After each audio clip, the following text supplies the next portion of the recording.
Hello, I'm Brad Bryant. I pastor 180 Church in Maryville, Tennessee. Every year, we have a law enforcement appreciation service that falls on the Sunday after Police Week, where we invite our law enforcement officers from our community and we just shower them with appreciation and love. This year, it's 2020, we're not able to do that, as we were not able to do so many other things. But we wanted to still do something to show our law enforcement and our community how much they mean to us. So I invited Chief Tony Crisp, Chief David Carswell, Chief Kevin Condee, and Sheriff James Berrong to sit down and talk about policing in our community and what it means to be a law enforcement officer in this time. We sat down at Southern Grace Coffee, had an incredible time, and this video is the result of that conversation. All four men were incredibly candid and transparent, and I cannot be more grateful for them being willing to open themselves up a little bit and let you not only see them, but see what police officers go through on a daily basis. This video is a result of that conversation, and I hope you enjoy it, and I really appreciate you being part of it. Thank you.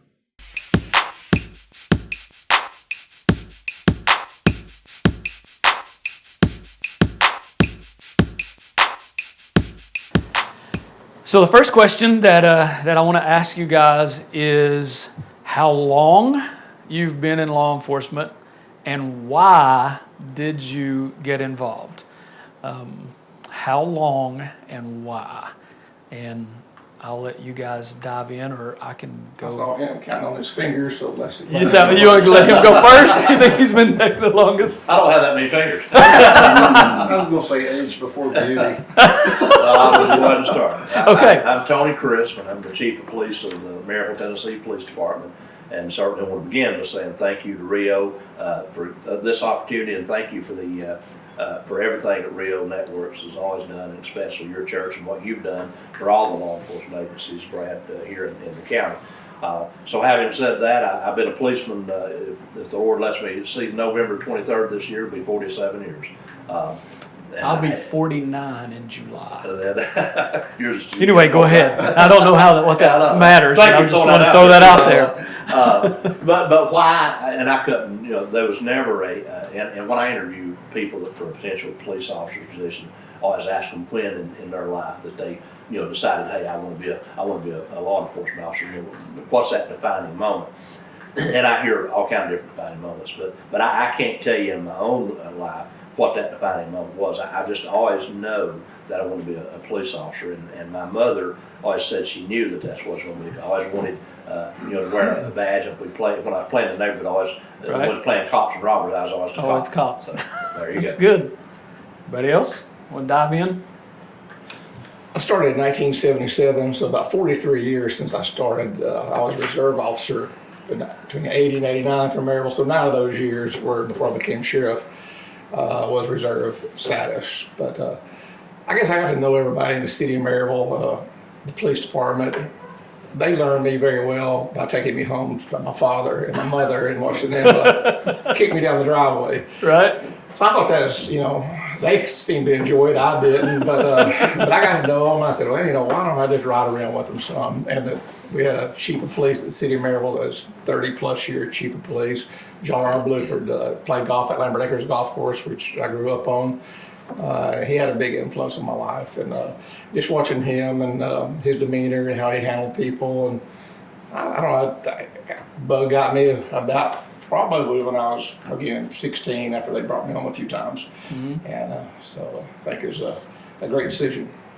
When we first started talking about this, you weren't sure if you were going to tell that story, so I'm glad you did. Well, there were some different things in that story. That's all right. For God rest his soul, but right, I understand. We'll just go around the room. All right. Well, I have been in law enforcement for almost 28 years combined, 26 years with the Alcoa Police Department. And my defining moment was I was 8, 9, 10, 11 years old. I played baseball at the Steve Spurrier Little League field there in Johnson City, Tennessee. And at that time, the Johnson City Police Department's canine agility course was right behind the left field fence.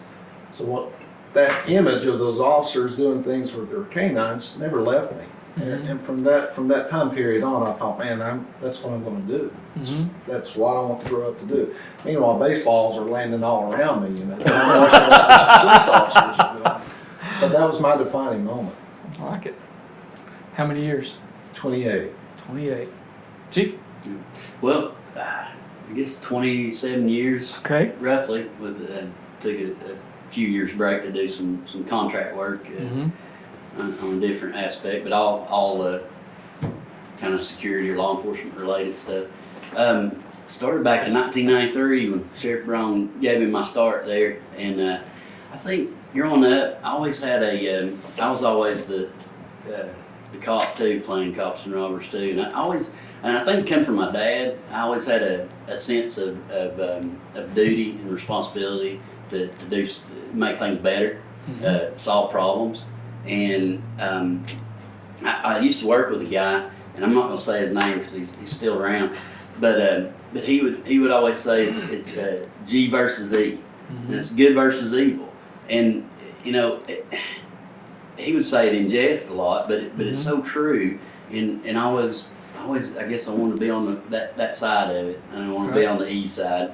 And but I've always felt this sense of purpose and duty to make things better around me and to solve problems. And, you know, it sounds like a cliche. I want to help people, but it's true. And I think that's what most of us have.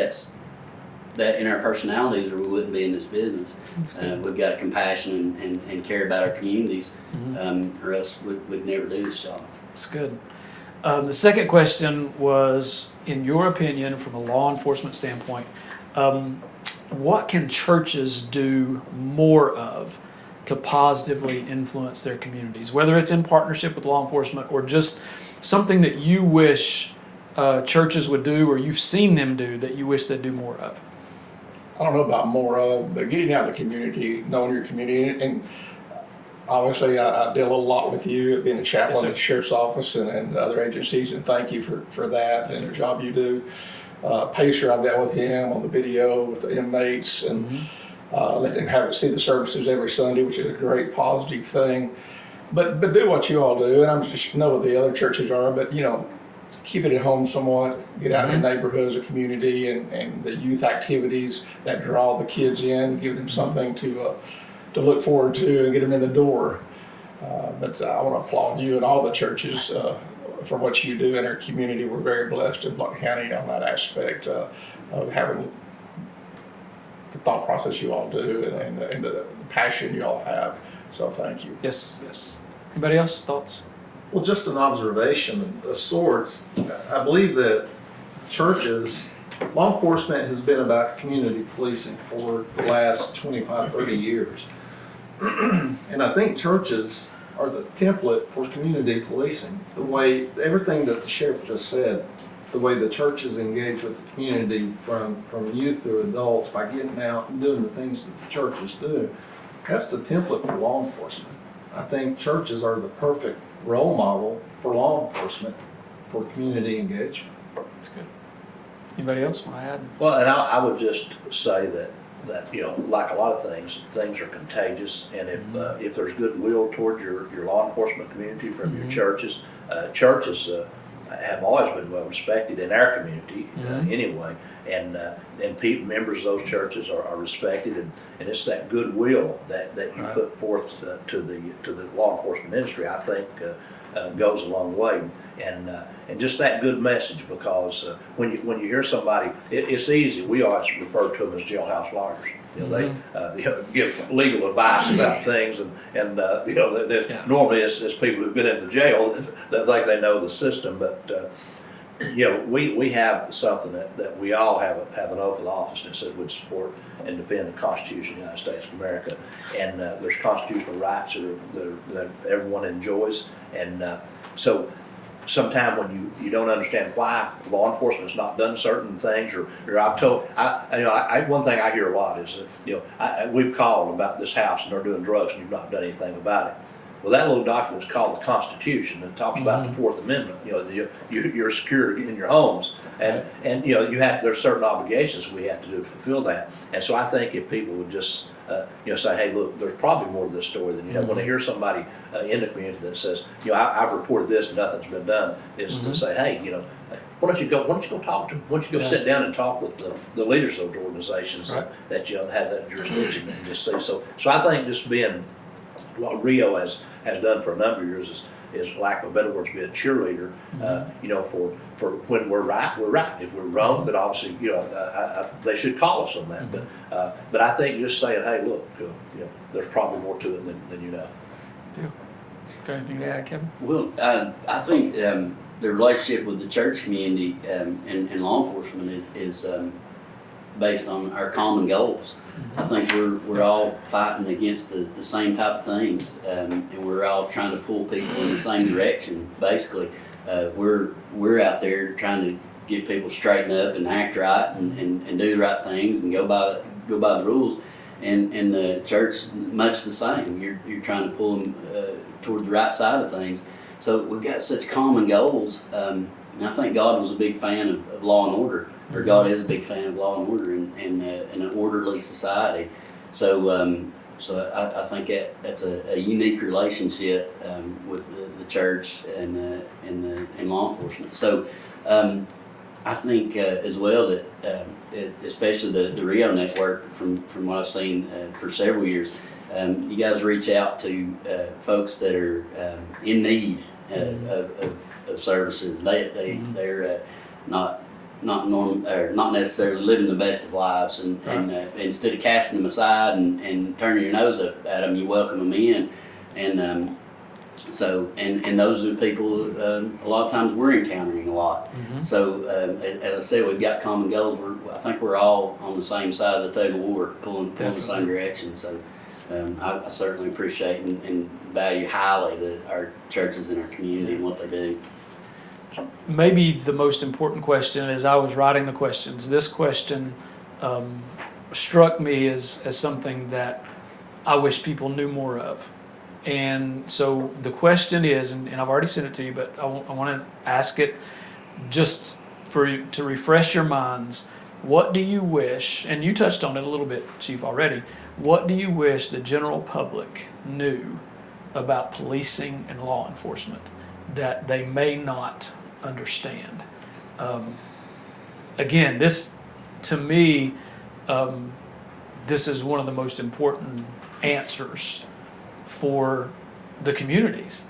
Not everybody, and this is not lost on me. Not everybody can sit down in a room with the four of you and have this conversation. So that, to me, I think this is huge for our community, for you to be able to answer this question and just, you know, speak your opinion, speak from your heart. What do you wish the general public knew about policing and law enforcement? Well, I don't know if it's more of what they want to know, but I will tell you that the men and women who represent the agencies in this room and across the country, for that matter, are people just like your congregation and just like the people that's your neighbors. You know, we're somebody's neighbor. You know, we're somebody's father or mother, or, you know, sister, brother, aunt, uncle. You know, some kind of, you know. So there's no difference. You know, when you put that uniform on, those you know, I think brave men and women want to go do that. They're just like you, and they've got the same problems. Their families are experiencing the same problems your families are experiencing. And you know, as we look out, and Sheriff and I talked about this before. You know, there's the parkway there, the Eastern Market, the parkway. You know, in that car, you know, you don't know what just happened to that person. They may have just lost a child, or that other car that's coming up, that Jeep coming up behind you. That person, you know, may have, you know, just been told they're going through, you know, going to be divorced, and just, you know, or that next car, they just lost their job. So, you know, those people that we police, we try to tell our people, hey, you know, everybody has problems. I want the public to know too that we're just like them. Those same problems I just mentioned, you know, of those cars are the same thing. So, you know, we have bad days as well, you know, and everybody has bad days, and we hold ourselves to a high standard. But just to know that, you know, they may not necessarily know what we just saw. If you look around, you know, just this, you know, just the past, you know, weeks, especially down in Roane County and Knox County, you know, here's these children being held. You know, guess well now, while that wasn't our agencies, but we've experienced similar things in our communities before. You don't know when that officer comes to your house because your hubcaps are missing or because you just about ran over someone when you ran a red light. That officer may have just saw one of the most terrible things they've ever saw in their life or witnessed that. And so they're human beings, and so if they don't seem, as concerned, that they really are, because I can tell you that one thing that we tell our people at Maryville Police Department anyway, is that we administer justice with a degree of compassion. Kevin mentioned compassion a while ago, and that's what we do. Everybody in this room, I know that people, they administer justice with a degree of compassion, because if you didn't have compassion, you wouldn't be in this business to begin with. So I don't know if I've answered that question I think the it's right pretty way, good. but Yeah, that's my stab at it. definitely. Anybody else want to dive in on it? What was the question? That's good. So what do you wish people knew about policing and law enforcement? Well, General public. we've got a fire truck. Yeah, now hold on, yeah. So, Yeah, we would call we it may up. have me planning to escape here in a moment. You jump first. Go ahead. Well, I'm gonna let you jump and report back to us. That's it, that's Yeah, it. it hurt. I would have to echo 100% what Chief Chris said in dealing with, especially administering justice with compassion. And seeing our guys work out here, any profession has issues. You're liable to pick up the paper any day or see on the news that a tragic event happened involving a law enforcement officer. But don't punish the class for the student. Don't take away all the good deeds these young men and women. In Blount County, I can speak for, we all have great agencies and they're for the right reason. But again, go back to what Chief Chris said, we're all humans. We've had employees who make mistakes and we deal with those mistakes. I just ask the public to recognize all the good deeds, not focus on one bad deed, because it happens in any profession. Yeah, I agree. I was just sitting here thinking that what is the one thing we wish the public would know? And I wish the public would know that on a day-to-day basis, when you have a squad of officers working days or evenings or nights, that they are actually out there doing or helping more people than they are arresting or writing tickets to. Going back to what Chief Chris was saying, that they may come across a family that has spent the last 2 nights in their car, that's home, and then the officers are pulling their money together to put them in a hotel room for the night, or to get those kids that are in that car with them, to get the family food. That's a day-to-day thing. Buying blankets and pillows and things that they need, that they know they're going to need. These things happen every day. There's not a police report. It doesn't make the news. So the public doesn't see that side of law enforcement officers. But that's an everyday thing that goes on. Yep. And if you don't mind, I just want to follow, I don't mind because he at all. made just a great point there. If you go up there right now, we have blankets for the homeless people. We go and we know where the homeless people live and tell them when it's when they open First Baptist Church up there, they're open because the temperature falls to a certain degree. We do those things that there's never that police report made.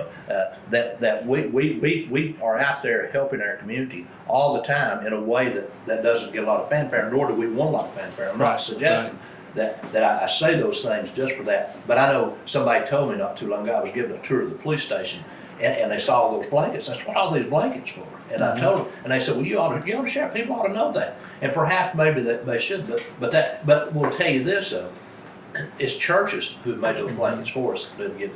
We've got stuffed bears, from one end to the other, where we give to children who's had a traumatic, experience. Now, I will tell you, with the pandemic that's been going on, starting in March, we've got more teddy bears than we can move. Everybody cleaning the house to bring us our teddy bears. Don't bring us more teddy bears for a while. We'll let you know. You got plenty. You got plenty.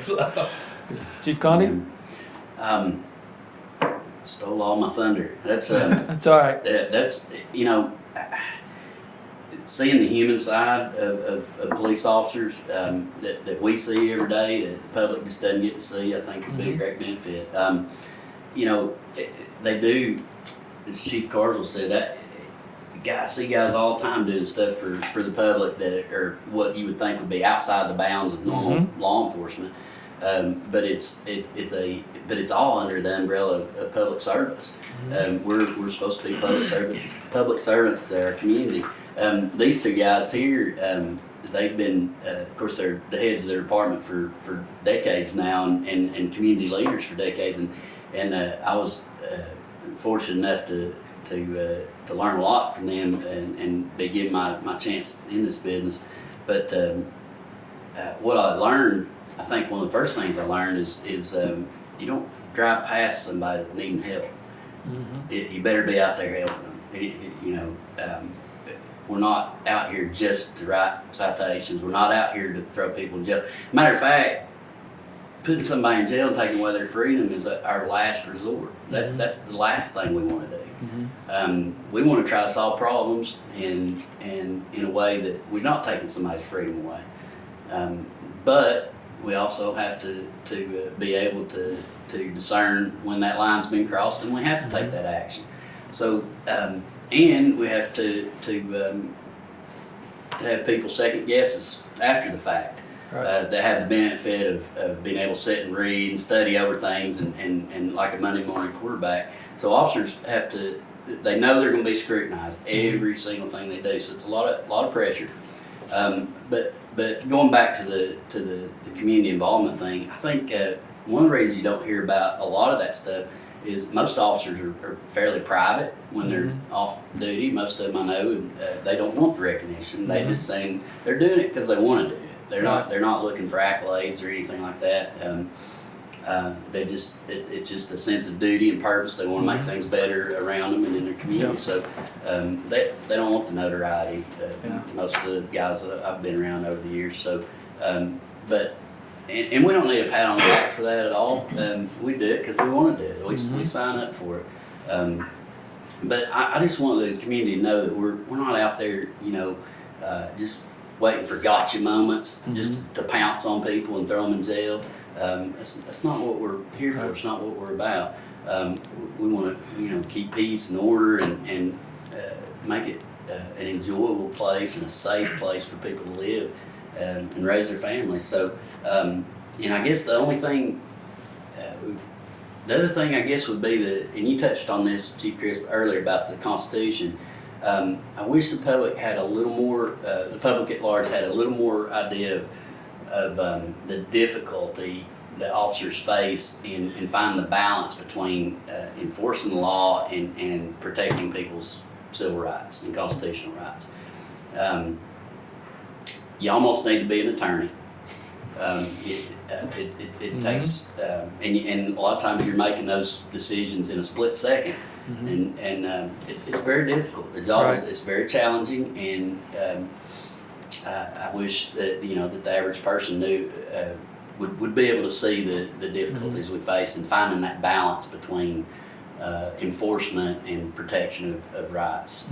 So because that's probably one of the biggest challenges we face. Because if you make one wrong decision in that, you could be in big trouble. As a lot of people see, we see that regularly, but it's a challenge. So there's one more question I sent you, but before we ask that one, you guys knew I was going to do this, but this is just legitimately, and it's your fault, because you took the FaceTime call with your youngest before we started because the dog had pooped in the house. Yes. Okay. So, and the reason I say that is because we've talked about like the humanity. These are real people. The people the men and women that work for you guys are real people. And all of you have children of all different ages, and just real simply, if possible, would you say you being a law enforcement officer has positively or negatively affected them at this point? I would say that 100%. Why do you say that? You jumped in there really quick.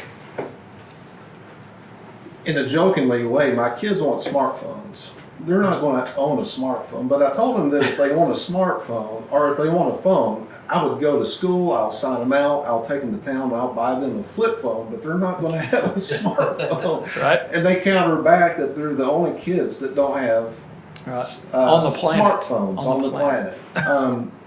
So from a negative standpoint, it's because I know what goes on with smartphones with teenagers. It's nothing but drama. And I say that lightly, but I'm dead serious about it. Yeah. So sometimes I think when I'm off to myself that, man, maybe I should get on the smartphone. But then the other side of my brain says, no, stick to your guns. You're doing the right thing.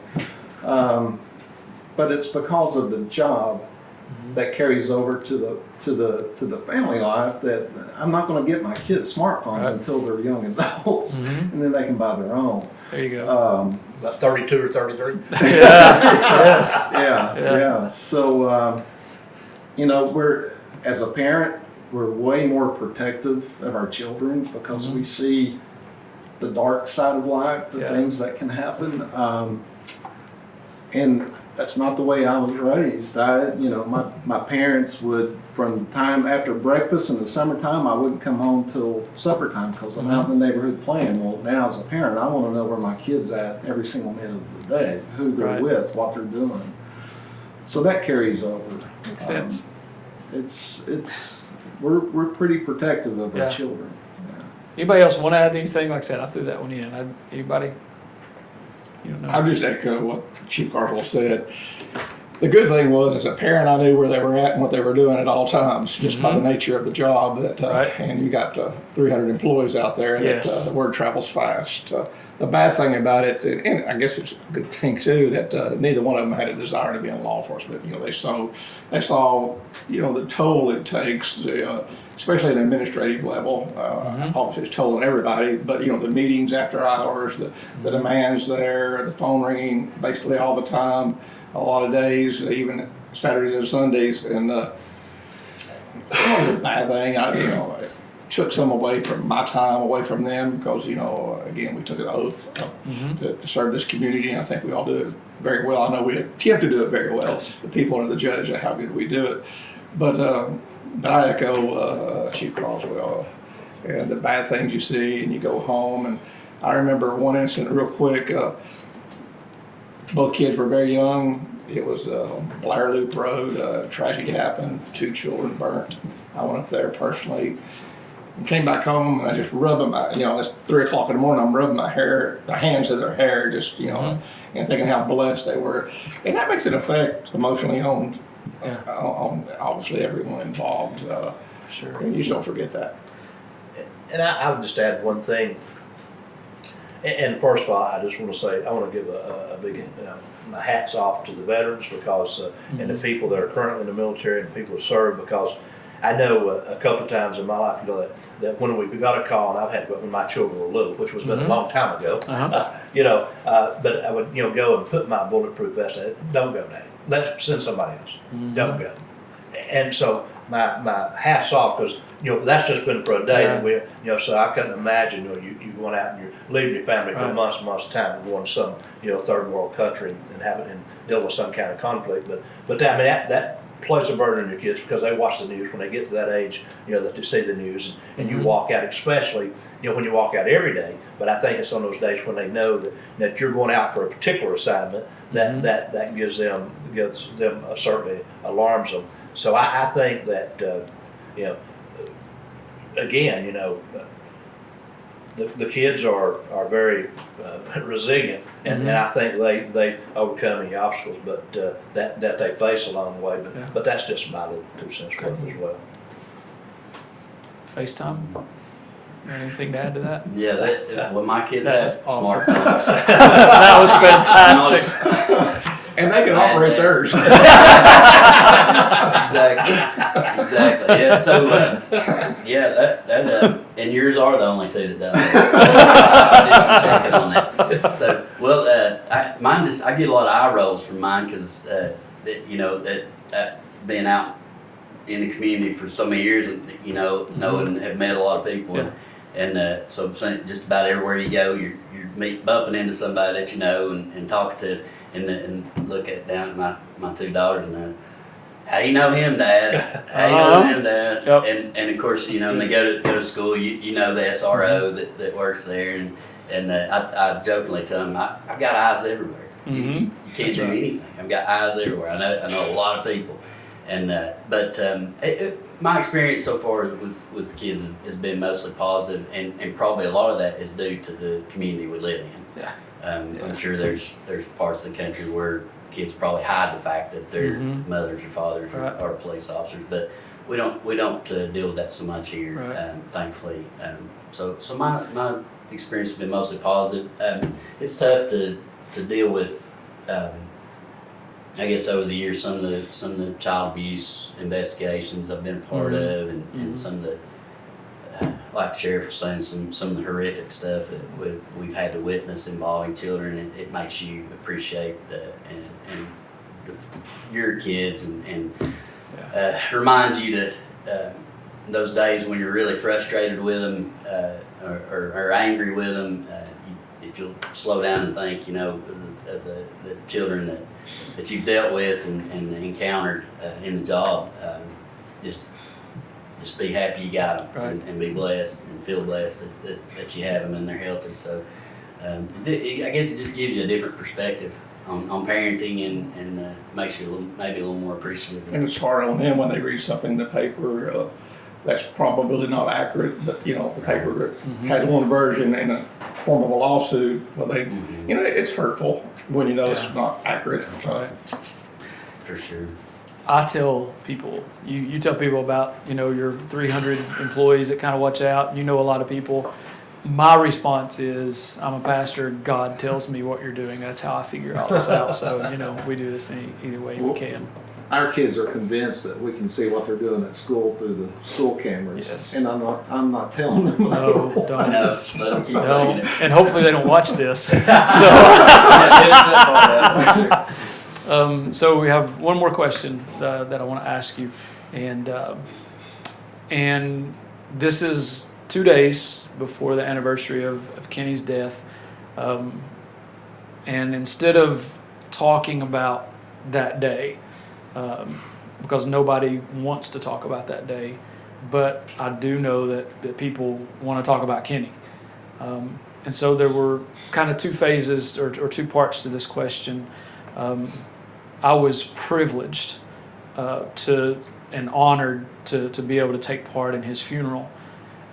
And myself and his parents and their family and his wife and his kids, we sat at the room there at Smith's and talked about what the funeral was going to look like. And I shared with them what I wanted to say. And one of the things that I said, and they were very supportive of me being able to do that, is don't let Kenny's death be in vain. Don't let it be useless. We actually have the power to change things for the better because of this. And so what I wanted to ask you, and this is a little selfish on my part, but I wanted to ask you kind of two things. And I know you can talk forever about Kenny, and I'm good with that. You take as long as you want. Tell us your favorite story or what Kenny meant to you. But the other part of it is, what lasting positives have you seen in our community that have come about directly or even indirectly from Kenny's death? Because we all know that they're out there, but I think it would be good for you guys to be able to articulate that from your standpoint. Chief? I'll let everybody else go. Okay. I'll just finish up it. Okay, I guess that's all right. enough for me, and then I'll just, It's that's not all right. it's not really an easy question, but there's some stuff out there. I'm gonna let you go first, Chief Condee. Oh, Well, I'm reminded daily about it because there's not many days, at least, that I would think that goes by that if you're out in traffic at all, that you don't see a vehicle go by that doesn't have a 156 sticker on it. mm-hmm. There's so many people in the back window or wherever that have some sort of memorial with a 156 on it. So it's a constant reminder, and I mean that in the most positive way possible. I love it, absolutely love it. So I wasn't working here in Black County during that time. I was at Lenore City, and I remember getting the news of what had happened, and it being just like a a punch in the gut. And anyway, the strongest memory, and you're talking about the funeral aspect, and I had Charlie Myers that worked at the Sheriff's Department. He had moved down, was working with us at Lenore City at the time, and Charlie was he had some surgery and was out, and anyway he wanted to, of course, go to the funeral, and anyway I picked Charlie up, and we jumped in line with the funeral procession, and was going up from the funeral home, going up through there, and just was amazed at the outpouring of support that we were getting. But I tell you, when we come up the hill over here and turned at the light in front of this police department, I couldn't breathe. It was I remember just that. unbelievable, the support. People just lining the streets, all up and through there, but just a huge crowd in front of that police department. And it still gets to me today thinking about it. But Yep. so that's and again, the lasting effects is I think it just wove a stronger bond between the police departments and the community. It brought out our human aspect, that we are human and vulnerable. Yep. So they were just I think that's lasted Yeah. a lot. I think there's it was a terrible thing, but there has been a lot of positive come out of it. Yep. So, Sheriff, you ready? I would like to say real quick to start with, I'm gonna speak about the funeral real quick, and the community we live in. What a blessed community. How blessed are we to live in this community called Blount County, Marillac, Townsend, Friendsville, Lanier, Seymour, Rockford, Louisville, and I hope I'm not missing anyone. But anyway, we were so blessed. And the day of the funeral, New York City Police Department has a squad or task they send around the nation for fallen officers. And we were at Smith Mortuary, and they've been through some things. I got my picture made with them. They wanted that, and they said that's what they do for a living. They go, about 10 of them, county, city, state after state, and they said, what you all have here is unbelievable. How blessed you all are. And you go to Kenny, that outpouring was for him too. You know, you can get law enforcement for the right reason, the wrong reason, or no reason at all. He was in it for the right reason. And you can see the effect that he had, the impact he had on lives. Came from a great family, and to have his life cut short is so sad and tragic. But to see his relationship with the kids and different activities, and always had a smile on his face, and always trying to make this community even better than it is. And I think the bond with the community is like the Chief said, is still here. I think it opened their eyes to see how close we are and how blessed we are that they support us like we do. You can look around the nation, everybody don't have what we have. That's exactly right. So, you know, and so great guy, great officers. I think it made our officers better officers. I really do, just being around him. Chief Carswell? I think everybody's hit the nail on the head how blessed we are here in this county, in this community, that the support that law enforcement has, it's not like this everywhere, obviously. Yesterday, Sunday, taking it easy, watching Naked and Afraid on TV, rerun after rerun. But in the course of one show, I got 3 different texts from people wanting to know how we're doing, what can they do for us, do we need anything, can they bring us food, how many officers do you have, and you know, it's just because of things that are going on right now across the nation, people are still wanting to reach out and connect with us here in Blount County, us being law enforcement, because they care about us. They see the terrible things that are occurring. And every single one of them just wanted to send a message that we're thinking of you. It just blows you away that we have that kind of support here. Thank heavens we have that kind of support here. That's good. Well, let me just go embellish on one thing that he just said, Chief Carswell just said. If you had that pool, you could have been out to the pool yesterday. Instead of watching reruns. That's right. That's right. That's good. That's one thing Man. about it, right? That's good right there. Good. Man. Wow, the way you work that in. Man, the unity just left the room. I felt it. So next year, if we do this, Uh-huh. can we have it out by his pool? I think that's a If great I have a idea. pool next year, I'll have a TV out there and we can all watch it. I like it. That's it. That's it. That's it.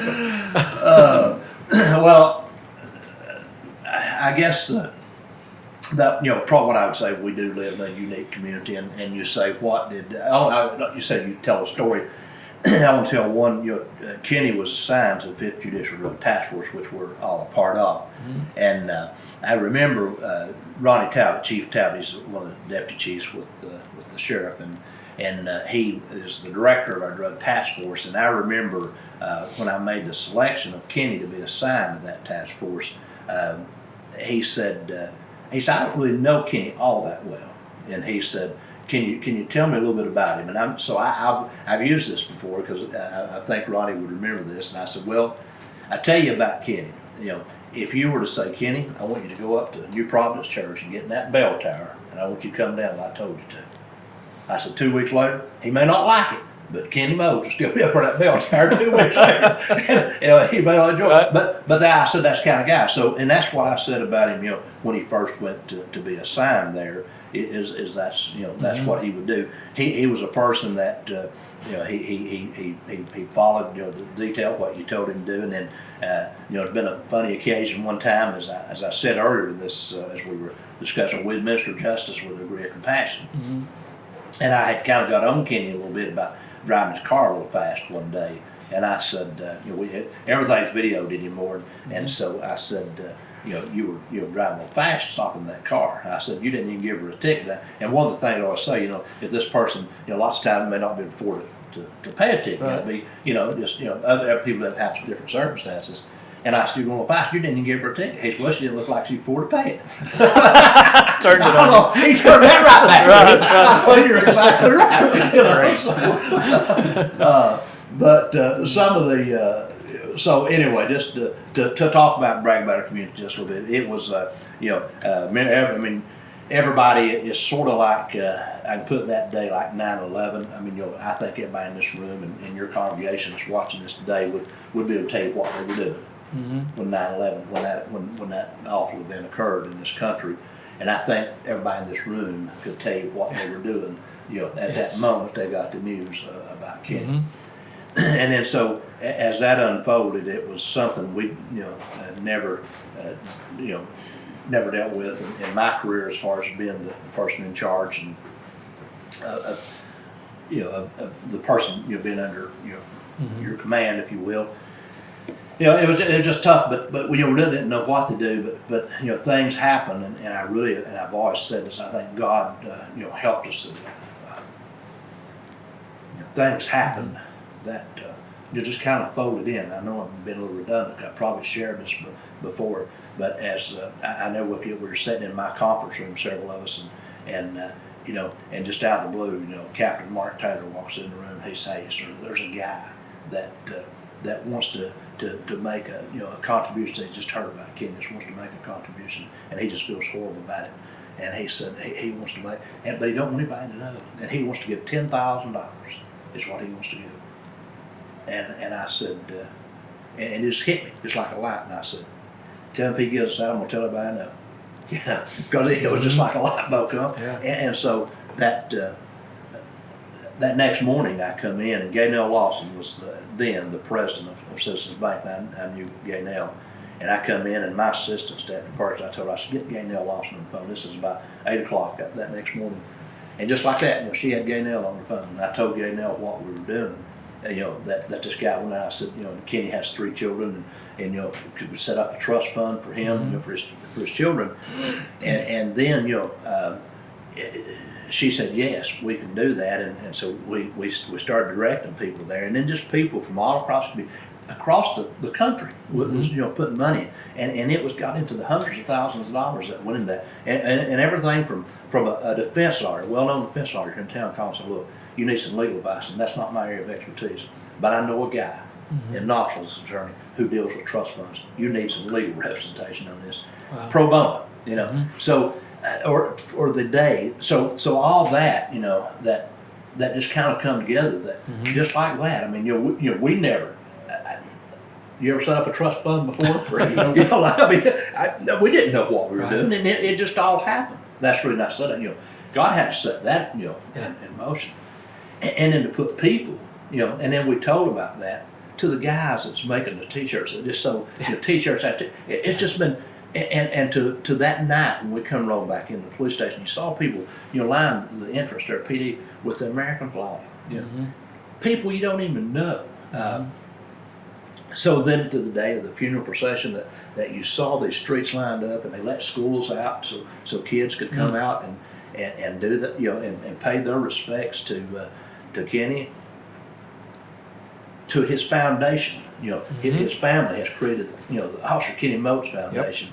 And so we had a tragic event that happened a while back where it was a murder-suicide, and there was a child that was, I think, 8 years old was how old the child was, that died, as a result of this tragedy.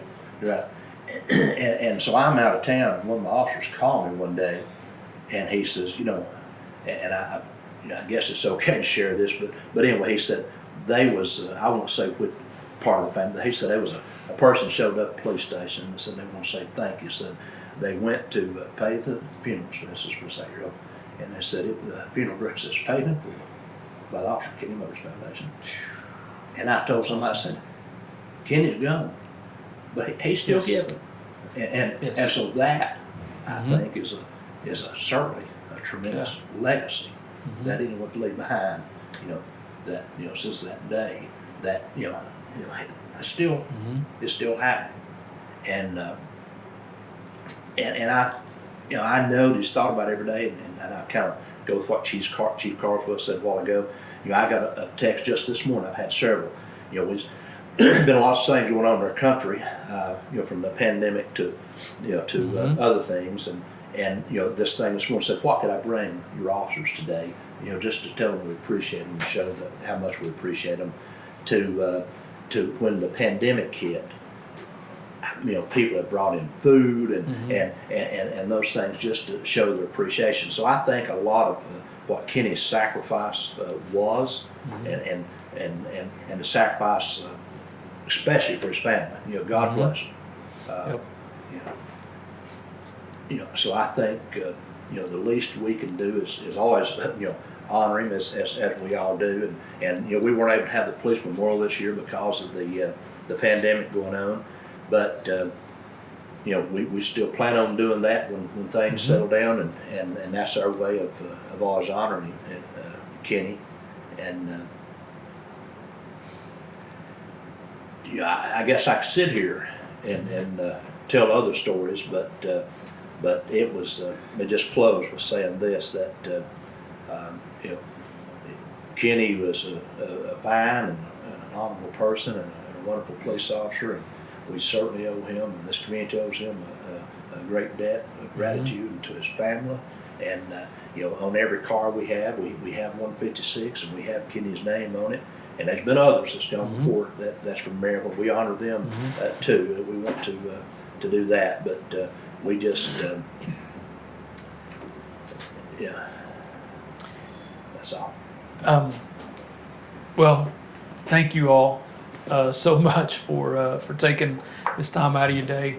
I know how busy you guys are, and it means the world that you guys were willing to sit down and do this. I know mostly it's because you didn't want to get up in front of people and talk, and I'm good with that too. I don't care the reason, but it really means a lot.